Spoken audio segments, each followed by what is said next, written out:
Ngayong adlaw kay super init naman kayo guys, and sige tag-scroll sa ato ang FYP og mga reels sa Facebook, so naantay nakita nga lamian nga halo-halo and amo gini siyang gidayo to sa Panabo, Davao del Norte. So gikan sa Agdao nagsakay mi og bus guys, and nasa mga 25 to 30 minutes na biyahe kay abot na mi diri sa terminal sa bus diri sa Panabo. So gikan diri sa terminal magbaktas lang ni og mga nasa 10 minutes diri mi agi sa likod sa Eco Park, Panabo Eco Park, kaya located man ang store didto sa may daang palengke nga pwede ra agion diri sa likod sa park.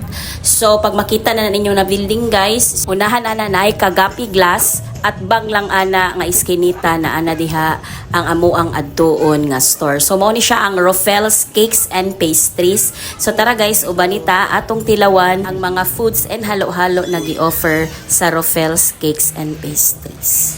So amo ang itry guys is katudyong tulo ka flavor sa iyahang halo-halo, no, which is ang ice con yelo, crema de leche, and iyahang ube queso. So napud na sila mga baligya ang cake in a tub, and paspas po ang ilang serving diri guys. So guwapa ang presentation sa ilahang mga pagkaon sa ilang halo-halo, and nag-order pod mi aning burger. So sa mga gusto mo tilaw sa ilahang mga baligya, anhi lang mo diri sa karaang palengke sa Panabo Central Market.